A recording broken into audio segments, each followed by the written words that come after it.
पाकिस्तान के 61 अजला टिड्डी दल से मुतासिर हैं। टिड्डी से मुराद हशरात की वो किस्म है जो बाज़ औक़ात झुंड की सूरत में इकट्ठी उड़ती हुई आती है और जिस खेत या फसल पर बैठ जाएं उसे चट कर जाती हैं, दरख्तों के पत्ते खा जाती हैं। इसे पंजाबी में कुछ लोग शायद मकड़ी भी कहते हैं। उर्दू में इसका अजीम झुंड या लश्कर टिड्डी दल कहलाता है। अरब इलाकों में इसे भून कर भी खाया जाता है। ये इंतहाई मुनज़्ज़म अंदाज में किसी तरबियत याफ्ता फोर्स की तरह हमलावर होते और मुत्तहिद होकर लहलाते खेतों का रुख करते हैं और फसल तबाह करके आगे गुजर जाते हैं। इस साल बलूचिस्तान के साहिली इलाकों से इनकी बड़ी तादाद में आमद हुई है। बलूचिस्तान में ये ईरान के रास्ते दाखिल हुए थे।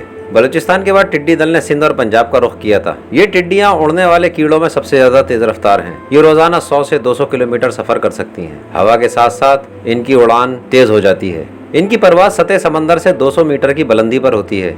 अगर फजा में देखें तो आसमान पर टिड्डी दल का फैलाव 1 किलोमीटर से कई किलोमीटर तक होता है। एक सहराई टिड्डी रोजाना अपने वजन के बराबर खाना खाती है। इसका वजन आमतौर पर 2 ग्राम से कुछ ज्यादा होता है। अगर 1 टन टिड्डियों की खुराक का औसत निकाला जाए तो ये एक दिन में 10 हाथियों, 25 ऊँटों या 2500 इंसानों की खुराक खा जाती हैं। ये 1 मुरब्बा किलोमीटर में 4 करोड़ की तादाद में भी हो सकती हैं।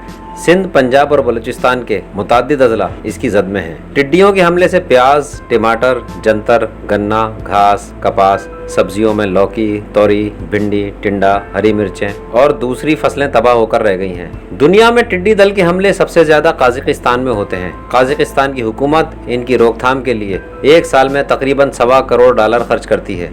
पाकिस्तान में आखिरी मरतबा 1976 में टिड्डी दल का बड़ा हमला हुआ था। अब तकरीबन आधी सदी बाद पाकिस्तान फिर इस मुसीबत में गिरफ्तार है। अक़वाम मुत्तहिदा के इदारे फूड एंड एग्रीकल्चर ऑर्गेनाइजेशन का कहना है कि टिड्डी दल के लश्कर ने 2 साल कबल एथियोपिया के सहराओं में जन्म लिया। फिर वो वहाँ से सोमालिया, यमन, सऊदी अरब और अम्मान से होता हुआ ईरान में दाखिल हुआ। ईरान से बलूचिस्तान के ज़िला चागी और सूबा सिंध और पंजाब में पहुँच गया। खतरे की बात यह है कि 15 जून तक ईरान से बलूचिस्तान में मजीद टिड्डी दल दाखिल होने और इनसे बागात और फसलों को मजीद नुकसान पहुँचने के खदशात मौजूद हैं। इससे पहले भारतीय रियासत राजस्थान से टिड्डियाँ पाकिस्तान में दाखिल हुई थी। ज़रूरत इस बात की है कि टिड्डी दल से निमटने के लिए हुकूमत जामा हिकमत अमली बनाए ताकि मुल्क में खुराक की किल्लत के खतरे को दूर किया जा सके।